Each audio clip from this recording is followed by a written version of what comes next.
Yo, welcome to my channel. Ya, kalau udah di akhir tahun gini gak abdel ya rasanya kalau gak bikin list anime yang terbaik di setiap tahunnya ya kan ya.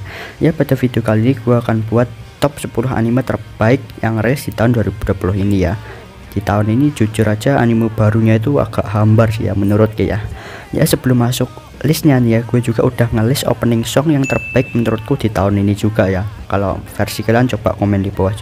By the way, di list ini gue cuma masukin anime-anime baru doang ya, bukan season kelanjutannya kayak Haikyuu, Madoka, Oregairu gitu, bukan ya. Yang gue masukin ini adalah anime yang benar-benar mulai debut di tahun 2020 ini ya. Ya udah gak usah banyak cincong, dan berikut top 10 anime terbaik di tahun 2020 menurut gua.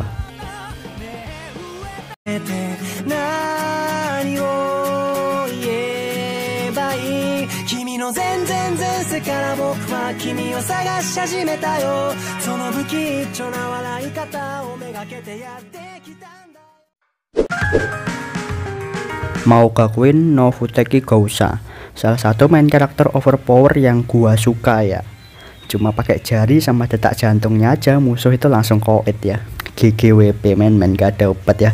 2000 tahun telah berlalu, Raja Iblis yang kejam baru saja bereinkarnasi. Anos Vortigot, sang Raja Iblis yang memiliki kekuatan luar biasa untuk menghancurkan segalanya tuh ya.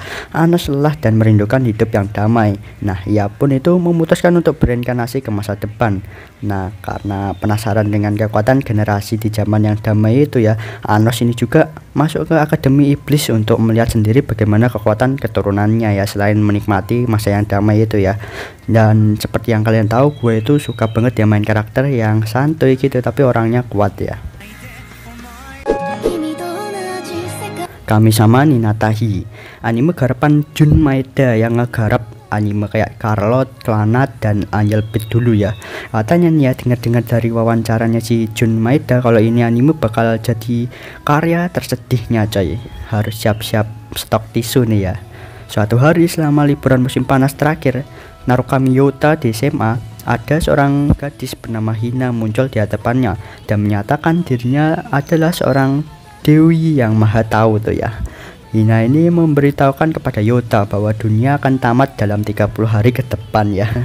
Setelah Yota menyaksikan sendiri kekuatan Hina untuk meramal ya berbagai macam hal gitu ya, dan tepat ya, dia menjadi yakin nih bahwa apa yang dikatakan si Hina ini adalah nyata cuy. Hina pun memutuskan untuk tinggal di rumah Yota karena suatu alasan. Maka dimulailah musim panas sebelum akhir dari dunia ini terjadi cuy. Gue merasa enjoy sih ya nonton keseharian Hina sama si Yota yang ya pingin ngakak setiap saatnya ya. Tapi nggak tahu nih akhirnya kayak gimana nih ya. Pokoknya siap-siap stok tisu aja ya. Muno Nanana, kalian nonton ini anime bakal familiar sama game Among Us yang lagi rame dulu ya kan ya. Ada impostor ya dalam sekolahannya, tapi impostornya kawaii coy. Siapa ayo, kuning apa pink impostornya? Wo is imposter. Bumi diserang oleh monster yang kemudian dikenal sebagai musuh umat manusia. Nah, untuk menghadapi ancaman tersebut didirikanlah sekolah khusus untuk anak-anak yang memiliki kemampuan spesial atau kemampuan khusus gitu ya. Di antara anak-anak yang memiliki kekuatan supernatural ya, ada seseorang yang dikirim ke sekolah tersebut meskipun dia itu tidak memiliki kemampuan khusus ya. Ini adalah kisah sang protagonis yang berusaha untuk mengalahkan umat musuh manusia dengan kecerdasannya yang di luar nalar ya. Banyak plot twist anjir ya. Dan ini penggabungan unsur Boku no Hero dan Among Us, good sih ya menurutku anime ini. Jibaku Shounen Hanako-kun, anime tentang hantu tapi nggak ada serem-seremnya. Tapi jatuhnya malah selalu bikin ngakak tuh ya. Ada sebuah akademi bernama Kamome. Di akademi tersebut muncul sebuah rumor tentang 7 misteri sekolah. Kalau kalian nonton anime pasti ada misteri-misteri gini ya, 7 misteri sekolah gitu ya. Salah satu misteri ini adalah Hanako-san. Nah, sebuah rumor juga mengucapkan bahwa Hanako-san ini menghuni bilik ketika di WC perempuan lantai 3 di lantai lama. Diketahui juga bahwa Hanako-san ini akan mengabulkan semua permintaan apapun jika ada orang yang memanggilnya. Kayak jin aja ya anjir. Pada saat itu ada seorang anak SMA yang menyukai hal-hal gaib gitu ya, berbau gaib, bernama Nenek Yashiro. Ia pun menelusuri WC hantu tersebut ya. Pada saat dia memanggil Hanakosan, dia itu sangat terkejut mengetahui bahwa hantu itu tidak seperti yang dia bayangkan. Ternyata Hanakosan itu adalah seorang anak laki-laki ya. Dan karena beberapa alasan mereka tuh saling berhubungan dan mulai akrab, dan pokoknya anime ini jatuhnya komedi bukan serem gitu ya, jadi ya aman sih tontonnya. Majo no Tabi-Tabi, gue merasa sedikit relate aja ya sama karakter yang bernama Elena ini cuy ya. Dan anime ini mengajarkan banyak hal ke kita ya. Selain itu Elena ini kawaii sumpah ya, nggak ada obat ya. Menceritakan tentang Elena yang sangat ingin menjadi seorang penyihir gara-gara buku yang ia baca dulu. Singkat cerita, pas dewasa Elena ini berhasil lulus jadi penyihir dengan menjadi lulusan terbaik di masanya. Ya guys, pada dasarnya Elena ini udah berbakat jadi ya easy peasy lemon squeezy ya lulusnya. Ia pun berencana untuk jadi petualang yang mengelilingi berbagai daerah. Nah, semasa berpetualang Elena ini bertemu dengan beragam orang-orang dan merasakan pertemuan maupun perpisahannya. Inti anime ini ya slice of life tentang seorang penyihir kawaii yang mengelana dengan sedikit bumbu-bumbu dark story-nya aja ya.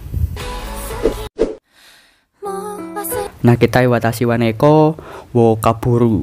Ya, ini anime merupakan salah satu anime movie yang rilis di tahun ini ya. Salah satu movie terbaik sih menurutku. Kalau nggak salah itu tayang di Netflix ya di awal tahun gitu ya. Kalau kalian bisa berubah jadi hewan, apa hewan yang kalian pilih? Kalau gue Neko lah ya. Persis kayak anime ini.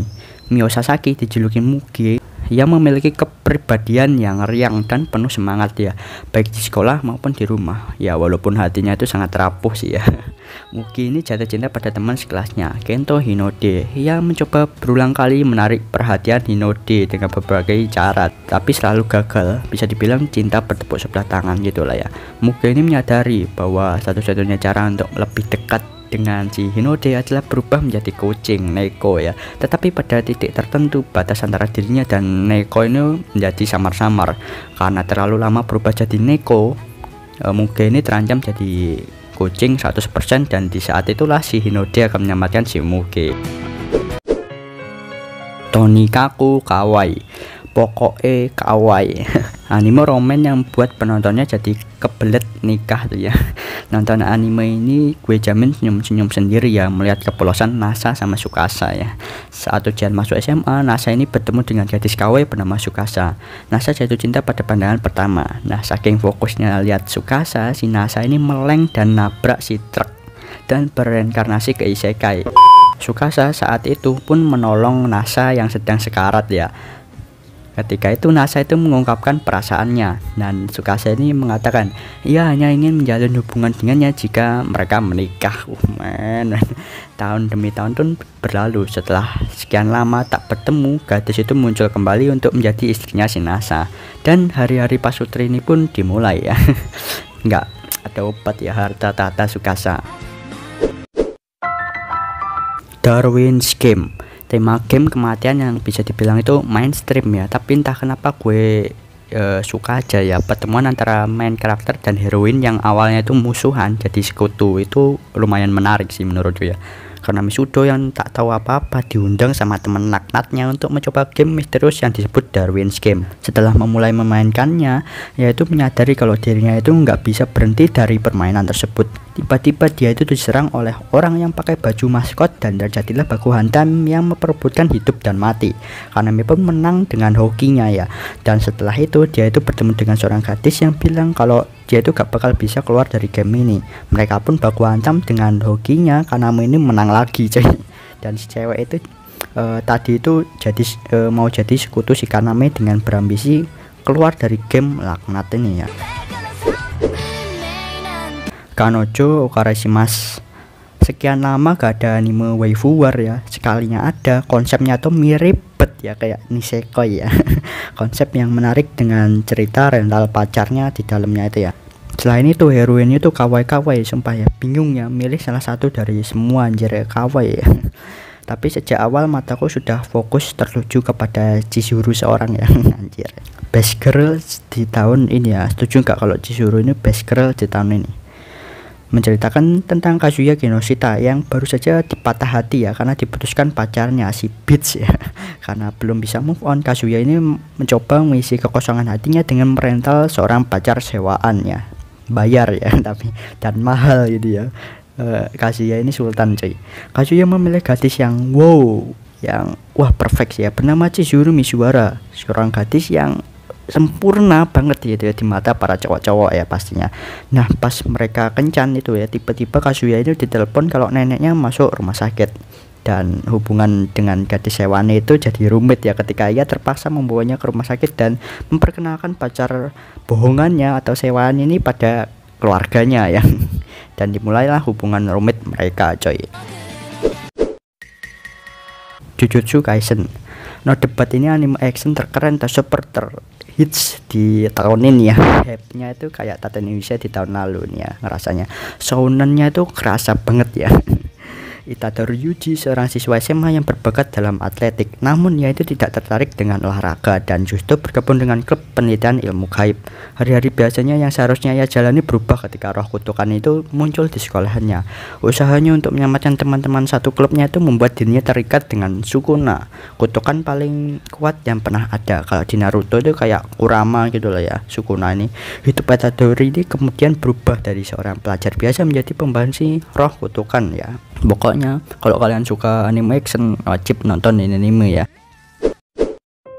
Yap, itu dia tadi top 10 anime terbaik di tahun 2020 ini menurutku ya. Kalau menurut kalian komen aja ya di bawah. Anime tahun ini jujur kurang memuaskan aja sih ya menurutku ya. Semoga di tahun depan banyak yang bagus ya. Ditunggu aja rekomendasi anime winternya.